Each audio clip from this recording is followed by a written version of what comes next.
അത് മതി മതി മതി മതി മതി ഒന്ന് ഓഫ് ചെയ്തോ. സാധനമൊക്കെ ഇറക്കണ്ടേ? ഓഫ് ചെയ്യിച്ച അമ്മ.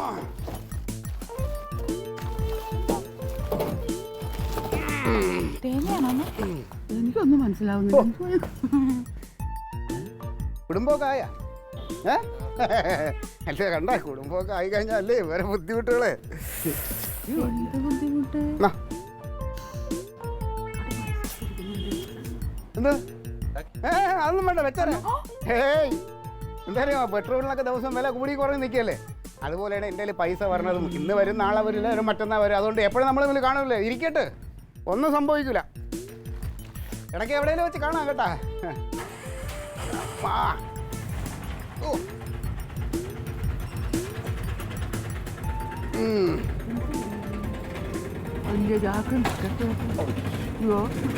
ഇല്ല തേങ്ങ തേങ്ങ അടി തേങ്ങ ഇടയ്ക്ക് തേങ്ങ കുറച്ച് വാങ്ങിച്ചു. വീട്ടു സാധനങ്ങൾ പലവ്യഞ്ജനം എല്ലാം കൂടെ അങ്ങ് വാങ്ങിച്ചു. ഈ പിന്നെ ദിവസം ദിവസം നുള്ളി പറക്കി പോയി വാങ്ങിക്കണത് അതൊരു മെനക്കേടാണേ. അതുകൊണ്ട് പിന്നെ ഇതമ്മ, ഇത് അമ്മയ്ക്ക്. അമ്മയ്ക്കുള്ള കുഴമ്പും മരുന്നും ഒക്കെ. എന്റെ പൊന്ന്, അയ്യോ ലേഹിയോ എല്ലാം ഉണ്ട്. ഇതെപ്പോ കഴിച്ചു തീരാനോ? ഇത് എപ്പോ കഴിച്ചു തീർക്കാൻ ഉടനെ കഴിക്കണ്ടല്ലോ, സമയം കിടക്കല്ലേ. ഒരു 6 മാസത്തേക്കുള്ളത് ധാരാളമാണ്. അതെ അമ്മ, ഈ മോൻ്റെ അടുത്ത് പറയുമ്പോൾ കരഞ്ഞും പിടിച്ചും നക്കി പറയ്ക്കല്ലേ അവൻ വാങ്ങിച്ചോണ്ട് പറഞ്ഞത്. ഈ അങ്ങനെയുള്ള ദാരിദ്ര്യം വേണ്ട. ഇനി കുറച്ച് നാളത്തേക്ക് ആരോടും അമ്മ മരുന്നെന്ന് പറഞ്ഞ് ഇനി ഒരു അക്ഷരം പറയുന്നത് കേട്ടല്ലോ. അല്ലടാ, ഈ ലേഹ്യമൊക്കെ എനിക്ക് ഒരു നേരേലും കഴിക്കാവൂ. ഇനിയിപ്പോ അമ്മ 3 നേരമൊക്കെ ലേഹ്യം കഴിച്ചോ? പ്രശ്നം തീർന്നില്ലേ? ഇരിക്കട്ടെ, അമ്മ ഒന്ന് ഉഷാറായിട്ട് വരട്ടമ്മ. ആ എന്നാ ഇരിക്കട്ടെ. ഇനിയിപ്പോ അല്ല ഇതൊക്കെ ഇത്ര നിനക്ക് പൈസ എവിടെ? അമ്മ ഇത് പൈസയൊക്കെ മേളിൽ ഒരുത്തിരുന്ന് എല്ലാം കാണുന്നുണ്ട്. പൈസ അതിന് വേണ്ടത് നമുക്ക് തരും. പിന്നെ ഈ പറഞ്ഞ മാതിരി ഓരോ ദിവസം രാവിലെ എഴുതിട്ട് ഉപ്പില്ല, കടുവില്ല, മുളയില്ല. ഇത് കേട്ട് കേട്ട് മടുത്തു. ഇനിയിപ്പോ ആ ഒരു ശല്യം ഉണ്ടാവില്ല. എനിക്ക് അതാണ് അമ്മയുടെ കാര്യം. അത് തന്നെ ഇവിടെ വന്നിട്ട് പറയില്ല, കനക അത്തി വാങ്ങിച്ചോണ്ട് വേണം 100 പ്രാവശ്യം പറഞ്ഞല്ല അവൻ വാങ്ങിച്ചോണ്ട് വരണം. എന്തായാലും അതൊരു നല്ല കാര്യമായി. വേണോ? വേണ്ട വേണ്ട, ക്ലീറ്റോ ഉണ്ട്. ഇതിന് ക്ലീറ്റോയ്ക്ക് എടുക്കാനുള്ളതേ ഉള്ളൂ. നടുവിനൊരു പിടുത്തമുണ്ട്. എന്റെ 2000. എന്തോ 2000? അതൊക്കെ ഞാൻ ഏൽപ്പിക്കേണ്ടവരെ ഏൽപ്പിച്ചു മോളെ.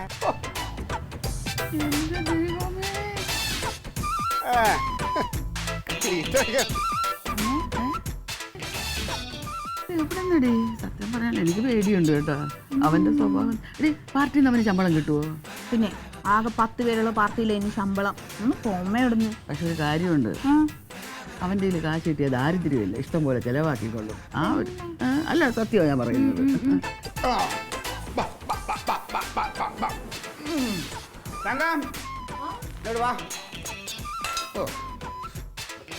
വന്നേ, ഇതൊന്ന് പിടിച്ചേ. ഇത് വീട്ടു സാധനങ്ങളാ, എല്ലാം മേടിച്ചിട്ടുണ്ട്. വീട്ടു സാധനങ്ങളാണ്. എന്തെന്ന്? നിങ്ങളോ? അല്ല, അതുകൊണ്ട് അപ്പുറത്തെ വീട്ടിലെ മറ്റേ കണാരം വാങ്ങിച്ചു തന്നു. നമ്മളെ വീട്ടിലെ സാധനം. വീട്ടു സാധനങ്ങൾ മേടിക്കാൻ എവിടെ നിന്ന് പൈസ കിട്ടി? പൈസ എവിടെ നിന്ന് കിട്ടി, എങ്ങനെ കിട്ടിയെന്നൊന്നും ചോദിക്കണ്ട. ക്ലീറ്റോയ്ക്ക് പൈസ വരാണ്ടോ എന്നുള്ള കാര്യം നിനക്കറിയാലോ. അതിൽ കുറച്ചെങ്കിലും വന്നു. അതിൽ ഞാൻ സാധനങ്ങൾ മേടിച്ചിട്ടുണ്ട്, എല്ലാം വാങ്ങിയിട്ടുണ്ട്. ഇനി അത് ഇതില്ല ഇതില്ല എന്ന് പറഞ്ഞ് ദാരിദ്ര്യം പറയരുത് വീട്ടിൽ. എനിക്കത് കേൾക്കണ ഇഷ്ടമല്ല. ചായ എടുക്കുക. ഇതെന്താ മേടിച്ചിട്ട് വന്നേക്കണേ? നീ എന്തൊരു വീട്ടു സാധനം കണ്ടിട്ടില്ലേ? ഉപ്പ് മേടിച്ചേക്കണേ? ഉപ്പാ? പിന്നെ കറിക്ക് ഉപ്പ് വേണ്ടേ? ആവശ്യമുള്ള സാധനങ്ങളെല്ലാം ഉണ്ട്. ക്ലീറ്റോ, കടുക് 1 കിലോ. ഇത് മുഴുവൻ പച്ചമുളകാ. എടീ, ഇത് ഇരുന്ന നിനക്കതൊക്കെ വെച്ച് ഓരോ സാധനങ്ങൾ ഉണ്ടാക്കാൻ പറ്റില്ലേ? എന്റെ ക്ലീറ്റോ, അരി എവിടെ? ക്ലീറ്റോനകത്ത് അരി അതിൽ അടിയിലുണ്ടാവും. അരി എന്തോരം മേടിച്ചു? അരി ഒരു 2 കിലോ 2 കിലോയ്ക്കകത്ത് മേടിച്ചു. അറിയില്ലെങ്കിൽ ചോദിക്കാൻ പാടില്ല ക്ലീറ്റോ. ഇങ്ങനെയാണോ പലചരക്ക് സാധനങ്ങൾ മേടിക്കണേ? ഉപ്പ് 5 കിലോ, മുളക് 1 കിലോ, കടുക് 1 കിലോ. നീ ഇവിടെ ഏറ്റവും കൂടുതൽ ചിലവാക്കണ സാധനം അതൊക്കെ ഇല്ല. അപ്പോൾ അതുകൊണ്ട് അത് ഞാൻ കൂടുതൽ മേടിച്ചു. ഇത് വാങ്ങിച്ചാലും കുഴപ്പമാണ്. തങ്ങ ഞാൻ ഒരു കാര്യം പറയാം. ഇനി മിനിറ്റ് സാധനം അതില്ല ഇതെല്ലാം എന്നുള്ള പരാതി വരരുത്. അതുകൊണ്ടാണ് ഇത്രയും വാങ്ങിയത്. നിനക്ക് ബുദ്ധിമുട്ടുണ്ടോ? ചീത്തായി പോലെ ക്ലീറ്റോക്ക് ഇത്ര ബോധമില്ല ക്ലീറ്റോ. ചീത്തായി ഒരു കാര്യം ചെയ്യും, കുറച്ച് അപ്പുറത്തേക്ക് കൂടെ കൊടുത്തോ, ലാവിഷായിക്കോട്ടെ. അവർ നമ്മളെ കുറച്ച് സാധനങ്ങളൊക്കെ അങ്ങോട്ട് കൊടുത്തോ. ഇങ്ങനെ അനാവത്തായിട്ട് ചെലവാക്കണേ? എന്തിനാ? ആവശ്യത്തിന് ചെലവാക്കിയ പോരെ? നിങ്ങളൊരു പൈസ ഇപ്പൊ എവിടുന്ന് ഇത്ര മാത്രം ചെലവാക്കാൻ വേണ്ടിയിട്ട്? ജീവിക്കുമ്പോ അന്തസ്സായിട്ട് ജീവിക്കണം, ലാവിഷായിട്ട് തന്നെ ജീവിക്കണം. അതാണ് എൻ്റെ ഒരു പോളിസി. അപ്പൊ ഇതില്ലാതെ വരുമ്പോ എന്ത് ചെയ്യും? ഇല്ലാതെ വരുമ്പോ അല്ലേ അതിനെക്കുറിച്ച് നമ്മൾ ഇപ്പോഴേ എന്നോ പെയ്യാതിരിക്കണം മഴയ്ക്ക് വേണ്ടി നമ്മൾ ഇപ്പോഴേ കുട പിടിക്കേണ്ട കാര്യമുണ്ടോ? ഇല്ലല്ലോ. ക്ലീറ്റോ, ഒരു 100 രൂപ കിട്ടിയ അതിനകത്ത് ഒരു 50 രൂപ മാറ്റി വെക്കാൻ പാടില്ല, വേണ്ട ഒരു 20 രൂപ മാറ്റി വെക്കാൻ പാടില്ലേ? കിട്ടിയത് അപ്പൊ തന്നെ തിന്ന് തീർക്കണോ? അല്ല, എന്തിനാണ് ഈ മാറ്റി വെക്കണം? എന്തിനാണ്? നാളത്തേക്ക് കരുതി വെക്കണം. നാളെ ഇന്ന് രാത്രി കിടന്നിറങ്ങുമ്പോ നമ്മൾ അങ്ങ് തട്ടിപ്പോയി, രാവിലെ എഴുന്നേറ്റില്ല, അപ്പൊ പിന്നെ ആ 20 രൂപ എന്ത് ചെയ്യും? ആരെടുക്കും? വല്ലവരും കൊണ്ടുപോകില്ലേ? എന്തിനങ്ങനെ കൊണ്ടുപോകണം? നമ്മൾ ജീവിക്കുമ്പോൾ തട്ടിപ്പോയില്ലെങ്കിൽ നീ തട്ടി പോകാൻ വേണ്ടി പ്രാർത്ഥിക്കും. പിന്നെ അല്ലാതെ ആവശ്യമില്ലാത്ത ചിന്തകൾ എന്തിനാണ്? നമ്മൾ അന്നുള്ള കാര്യങ്ങൾ ചിന്തിച്ചാൽ നാളത്തെ കുറിച്ച് ചിന്തിക്കേണ്ട കാര്യമൊന്നുമില്ല. നിങ്ങൾ രാവിലെ ഇവിടെ നിന്ന് ഇറങ്ങിപ്പോയപ്പോ ഇതല്ലല്ലോ എന്നോട് പറഞ്ഞത്, കണക്ക് കൂട്ടണം, നിനക്ക് കണക്ക് കൂട്ടലില്ല, അങ്ങനെയാണ് ഇങ്ങനെയാണ്, എനിക്കില്ലാത്ത കുറ്റം ഉണ്ടായില്ലല്ലോ ഇപ്പൊ ഇതോ? അതെന്താന്ന് വെച്ചാൽ നമ്മളതിൽ കണക്ക് കൂട്ടാനുള്ള നക്കാപ്പിച്ച പൈസ ഉള്ളപ്പോ എടി ഇതിപ്പോ ലാവിഷായിട്ട് നമ്മളെ പൈസ ഉണ്ട്, അപ്പൊ ലാവിഷായിട്ട് ജീവിക്കുക, അതാണ് എന്റെ പോളിസി. ക്ലീറ്റോ, ഇത് തല മറന്ന് നിങ്ങൾ എണ്ണ തേക്കാണ് കേട്ടോ, ദൈവത്തിനെ മറന്ന് ജീവിക്കരുത്. ഇതിനകത്ത് പകുതി സാധനങ്ങൾ ചീത്തായി പോവില്ലേ? എടി ഇതിപ്പോ ദൈവം തന്ന ഒരു വരദാനമാണ് ഇപ്പൊ ക്ലീറ്റോയുടെ സാഹചര്യം, അത് അങ്ങോട്ട് ആഘോഷിക്കുക, അതാണ് എന്റെ രീതി. സമാധാനായി. ക്ലീറ്റസിന്റെ കാര്യത്തിൽ ഒരു പേടി ഉണ്ടാവും. ഇപ്പൊ രാഷ്ട്രീയമായിട്ട് നല്ല പിടിപാടൊക്കെ ആയിട്ട് കുറച്ചൊക്കെ അവിടുന്ന് ഇവിടുന്നൊക്കെ കാശ് വരാൻ തുടങ്ങിയിട്ടുണ്ട്. ഇപ്പൊ എവിടുന്നോ എങ്ങനെയോ കുറച്ച് കാശ് കിട്ടിയിട്ടുണ്ട്, അതിന്റെ സന്തോഷത്തിലാണ്. അവണ്ട് ഇന്ന് രാവിലെ വീട്ടിലേക്ക് വന്നു, അമ്മാവാ വീട്ടിലേക്ക് വരണം, 4 ദിവസം എൻ്റെ കൂടെ നിന്നിട്ട് വന്നാൽ മതിയെന്നു. അപ്പൊ ഞാൻ പറഞ്ഞു, എടാ ഇത് പറയാനായിട്ട് ഇപ്പൊ നീ ഇങ്ങോട്ട് വരണോ, ഒന്ന് ഫോൺ ചെയ്താൽ പോരേന്ന് ചോദിച്ചു. വിളിച്ചു നോക്കി കിട്ടണ്ടേ പറഞ്ഞു. എന്നാണെങ്കിൽ ആ ഫോണിന്റെ സ്വിച്ചിന് എന്തോ ഒരു കംപ്ലൈന്റ് ഇട്ടോ, മറ്റേ സൗണ്ട് വരുന്നില്ല, മറ്റേ സ്ക്രീനിലൊന്നും തെളിയണില്ല അതില്. ഇത് പറഞ്ഞപ്പോ അവൻ എന്നാ അമ്മാമ ഇങ്ങോട്ട് വാന്നും പറഞ്ഞ് എന്നെ കൂട്ടിയിട്ട് പോയിട്ട് ഇങ്ങോട്ട് ഒരു ഫോണാ മേടിച്ചത് 10,000 ഉറുപ്പ്യ. ഞാൻ വേണ്ട 2,000 ഉറുപ്പ്യ മതി പറഞ്ഞു. ഏയ് ഇതന്നെ വെച്ചോന്നും പറഞ്ഞിട്ട്. ഈ ഫോൺ എന്തിനാ അമ്മാവന്? അമ്മാവന് ഇതുവല്ലോ അറിയാമോ?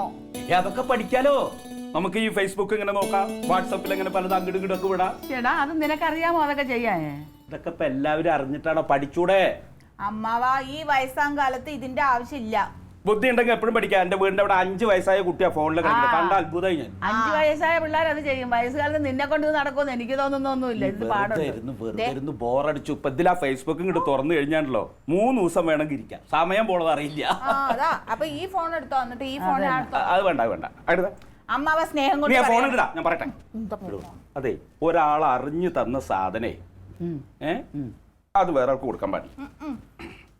ഞാൻ ഈ സന്തോഷ വിവരം ഒന്ന് തങ്കത്തിനെ അറിയിക്കാൻ വേണ്ടി വന്ന. തങ്കന്റെ എവിടെ? അയ്യോ അവരവിടെ ഇല്ല, തക്കളിക്ക് പാദസരം മേടിക്കാൻ പോയി.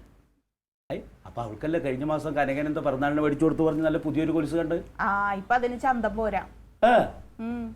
പൈസ അല്ലേ കയ്യിൽ കിട്ടിയത്, അപ്പൊ അവര് വിചാരിക്കും ഒരു പുതിയത് എടുക്കാമെന്ന്, ഇത്രയേ ഉള്ളൂ, അല്ല അതൊന്നും ഇല്ല. ഇതേണ്ട ഇപ്പൊ തന്നെ എനിക്ക് 6 മാസത്തേക്കുള്ള എണ്ണയും കുഴമ്പും വാങ്ങിച്ചുകൊണ്ട് തന്നിരിക്കുന്നു. 1 മാസത്തേക്കുള്ള പലവ്യഞ്ജന സാധനങ്ങൾ വരികയും ഇപ്പൊ പാദസരം വാങ്ങിക്കാൻ പോയി, തുണി എടുക്കാൻ പോണ്. അതൊക്കെ തന്നെ അവന്റെ സ്വഭാവം. അവന്റെ കൈ കാശ് കിട്ടിയാൽ ഭാര്യ വെതറക്കണം അവന് ജോലി. 10 പൈസ സൂക്ഷിക്കണമെന്നില്ല അവന്. അപ്പൊ അതൊന്ന് പറഞ്ഞു മനസ്സിലാക്കണ്ടേ? ആര് പറയാൻ? അമ്മാവനൊന്ന് കണ്ടു നോക്ക്, താഴെയെങ്ങും അല്ല, ഇപ്പൊ ഏതാണ്ട് ആകാശത്തൂടിയാ നടക്കണേ, അത്ര അഹങ്കാരം. അല്ല അവനെ കണ്ടപ്പോഴും എനിക്ക് അങ്ങനെ തോന്നിട്ടോ, ഈ അല്പന അർത്ഥം ഉണ്ടായ അർദ്ധരാത്രിക്ക് കുട പിടിക്കുന്ന പറഞ്ഞിട്ടുണ്ട്. ഈ കാശ് വരണമൊക്കെ നല്ലതാ, പക്ഷെ അത് ചെലവാക്കണതൊന്ന് പറഞ്ഞു മനസ്സിലാക്കി ചൂടക്ക്. ഒരു കൊച്ചു വളർന്നു വരുന്ന ഒരു വിചാരം പോലും അവനില്ല. സത്യം ഞാൻ പറയാല്ല. നീ ഒരു കാര്യം ചെയ്യ്, തങ്കത്തിനടുത്ത് കാര്യമായിട്ട് പറ 10 പൈസ കരുതണമെന്നുള്ളത്. അതൊരു കാര്യട്ടോ, ഞാൻ അങ്ങോട്ട് ചിന്തിച്ചില്ല. ഞാനത് പറഞ്ഞു 10 പൈസ ചെലവാക്കാത്തവനവൻ. അപ്പൊ അപ്പൊ ഈ കാശ് ഇത് ശരിക്കുള്ള കാശ് തന്നെ അല്ലേ അവന്റെ വന്നിട്ട്? അല്ല അധ്വാനിച്ച് അർഹതപ്പെട്ട കാശാണെങ്കിൽ ചെലവാക്കണടുത്ത് ഒരു പേടിയൊക്കെ കാണുക. അമ്മാവ അതിന് അങ്ങനെയൊന്നും ഇല്ല, എങ്ങാണ്ടെന്ന് കുറെ പൈസ കിട്ടി അത് മുഴുവൻ ചെലവാക്കണം. ഞങ്ങൾ ക്ലീറ്റസിന്റെ ഓരോ കാര്യങ്ങൾ ഇങ്ങനെ പറഞ്ഞിരിക്കായിരുന്നു. ഇപ്പൊ അവന് നല്ല കാലാടാ. ഇപ്പൊ അവന്റെ രാഷ്ട്രീയ ഭാവി തെളിഞ്ഞു നിൽക്കണ സമയാ. കണ്ട ഇവിടെ എന്താ ഫോണോ? അവൻ വാങ്ങി തന്ന ഇതാവൻ വാങ്ങിച്ച ഫോണോ? 10,000 ഉറുപ്പിയുടെ 10,000 രൂപ മുടക്കിയിട്ട് ക്ലീറ്റസ് അമ്മാവിന് ഫോൺ വാങ്ങിച്ചോ? അങ്ങനെ ഒരു ആഗ്രഹം. എന്നാ നോക്കി കണ്ടൊക്കെ ഉപയോഗിച്ചോട്ടാ. അല്ല വല്ലവന്മാര് തെരഞ്ഞു വരും. എന്തിനാ? എവിടുന്നാണ് ഈ പൈസ വന്നതെന്ന് ആർക്കെങ്കിലും അറിയണ്ട അമ്മാവാ? എടാ അവനൊരു രാഷ്ട്രീയക്കാരനല്ലേ, പല രീതിയിലെ കാശുണ്ടായിക്കൂടെ? നമ്മുടെ ഇവിടെ കൗൺസിലറായി നിന്നിരുന്നു. അവ ഇലക്ഷന് നിൽക്കുന്ന സമയത്ത് 10ന്റെ കാശുണ്ടായിരുന്നു അവന്റെ. 2 കൊല്ലം കഴിഞ്ഞില്ലേ അവൻ കാറ് മേടിച്ചു. ഇപ്പൊ അവന്റെ വീട് പണി നടക്കുക. ഇതൊക്കെ എവിടുന്നാ? അല്ല ഇവരൊരു പഞ്ചായത്ത് മെമ്പർ പോലും അല്ലല്ലോ. വേണ്ടെന്ന് പിടിപാടുണ്ടായി പോരെ. ഇപ്പൊ എന്താ പാർട്ടി ഓഫീസ് നേരാക്കലോ, അതിന്റെ അപ്പുറത്ത് എന്തോ ഒരു ഷെഡ് കെട്ടണം എന്നൊക്കെ പറഞ്ഞ് ഒരു 5 ലക്ഷം റുപ്യ എന്തോ പാസ്സായിന്നോ, അതിന്റെ പണി എടുപ്പിക്കുമ്പോ അതിന്റേതായ കാശ് കിട്ടും. ശരിയാ. ഈ സർക്കാർ ഉദ്യോഗസ്ഥന്മാർക്ക് എണ്ണിച്ചുട്ടി അപ്പം പോലെയാണ് കുറച്ച് പൈസ കിട്ടുന്നത്, അത് അപ്പോഴേ തീരും. പക്ഷേ ഈ രാഷ്ട്രീയക്കാർക്ക് അങ്ങനെയല്ല, അവർക്ക് ഒരു ഇത് കിട്ടിയാൽ മതി. എടാ അവന് വല്ല റിയൽ എസ്റ്റേറ്റ് വല്ലതും നടത്തുന്നുണ്ടെന്നോ വല്ലതും അറിയാമോ? എനിക്കൊരു സംശയം തോന്നുന്നു. അവനെ എന്തൊക്കെ തിരിപ്പാണുണ്ടെങ്കിൽ ആ തിരിപ്പിൽ മുഴുവൻ അവനുണ്ടാവും. അതൊക്കെ നല്ല പൈസയാണോ ചീത്ത പൈസയാണോ എന്നൊക്കെ അറിഞ്ഞിട്ട് ഉപയോഗിച്ചാൽ മതി. അതേ ഞാൻ പറഞ്ഞുള്ളൂ. അല്ല അവന് കാശ് കിട്ടിയോണ്ട് കുഴപ്പമില്ല, പക്ഷെ അത് ഈ ദൂർത്തടിക്കണമെന്ന് പറഞ്ഞ് മനസ്സിലാക്കി. അയ്യോ കാശ് കിട്ടിയാലും കുഴപ്പമോ അല്ല, പല രീതിയിലും ആയി. ക്ലീറ്റസ് ആയതുകൊണ്ട് എനിക്കൊരു പേടിയില്ല. പഠിക്കണ്ട. ചായ വേണോ? അല്ല ഞാനേ തങ്കം വന്നിട്ട് അവിടെ ചെന്നിട്ട് ഈ ഫോണൊക്കെ ഒന്ന് കാണിച്ച് അവിടെ ഹോർലിക്സും പാലൊക്കെ മേടിച്ച് അത് മതി, അതാ നല്ലത്. കേട്ടോ, ഇനി കട്ടൻ ചായ ഒന്നും കുടിക്കരുത്, ബൂസ്റ്റേ കുടിക്കാവുള്ളൂ. ജ്വല്ലറിയിലേക്കല്ലേ പോയിന്ന്. എന്റെ ചേച്ചിയെ പെണ്ണുങ്ങൾ തുണിക്കടയിൽ പോയാലും ജ്വല്ലറി പോയാലും എപ്പോഴാ വരിക എന്ന് പറയാൻ പറ്റില്ല. കട്ടൻ ചായ മതി.